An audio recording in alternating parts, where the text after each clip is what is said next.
Mulțumesc, vorbesc, e ok? Da.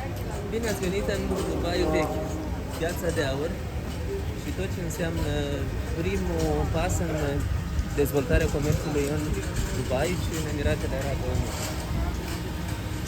Mergem acum la Piața de Aur, cea mai mare piață de aur din lume, un loc în care vom găsi aur peste tot. Tot ceea ce e lucrat aici în Piața de Aur se spune că este unicat în lume. Dacă îți cumperi un inel sau un lănțușor sau o brățară, nicăieri în altă parte nu o vei regăsi, deci nu există noțiunea asta de dublură sau lucruri care să nu fie autentice.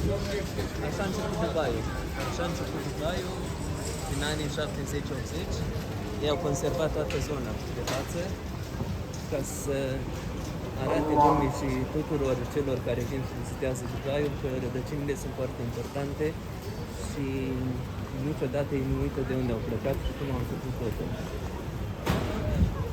Se aude pe fundal chemarea la rugăciune pentru că în perioada vocației e postul Ramadanului, unul dintre cei 5 piloni ai islamului, cum e la noi postul Paștelui.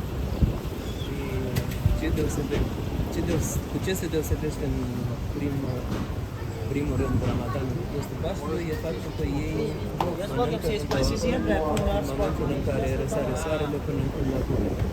Deci totul este comercial aici, toată lumea încearcă să-și vândă produsele, mărfurile și încerc să te abordeze în fel și chip, dar sunt foarte decenți în ceea ce privește comunicarea cu cei care trec aici. Noi vom trece strada și intrăm chiar aici unde scrie Gold Souk. Hai să trecem pe aici.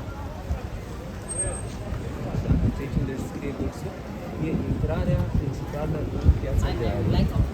Și iarăși ceva wow, deci din primul magazin aflat aici în zonă, totul este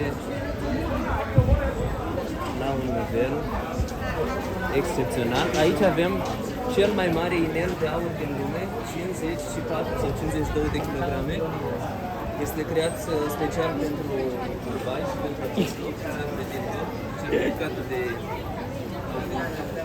din Cartea Recordurilor. Cel mai mare inel din lume. Toată lumea vine aici și face fotografii. Pe măsură ce mergem în interiorul pieței, vom admira. Hai că mergem așa înainte, admirăm tot ceea ce este în zonă și vezi, chiar dacă e cald și sunt orele amenzii, e răcoare, aerul condiționat e folosit peste tot aici. Am pătruns în zona magazinelor de bijuterie. Când se spune cel mai mare, când se spune cea mai mare piață de aur din lume, nu e doar aurul pe care îl vedem aici în magazine expus și care strălucește. Vedeți că la un moment dat, mi-aduc aminte prima oară când m-am prins în Piața de Aur, în 2014, era într-o după amiază așa spre înserat și la propriu mă dureau ochii. Deci mă dureau ochii de la cât aur și atât de tare sclipeam. Spuneam că piața aceasta de aur este foarte dezvoltată, în special pe partea aceasta de investiție în aur, în tot ce înseamnă lingouri. Se spune că anual tone de aur sunt lansate, sunt aduse pe piața din Emirate, aur care vine din India, Pakistan, lucrat în ateliere cu foarte mult gramă. Ce e interesant că aici au toate categoriile de aur, de 22 de carate, de 20 de carate, de 18 carate și de 9 carate. Imediat ajungem să vedem și să admirăm cel mai mare costum de aur din lume.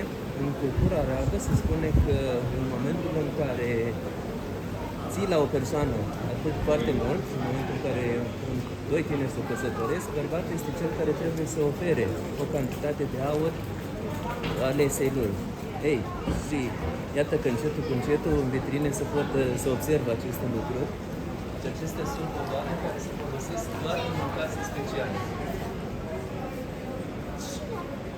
Doar în ocazii speciale și ele se oferă drept cadou la toți care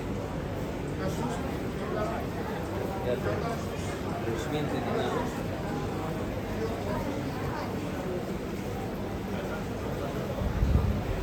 Aici e un magazin numește Romaisan, local în Emirate. Și uitați aici în vitrina din dreapta. În vitrina din dreapta, acesta este cel mai mare costum de aur din lume.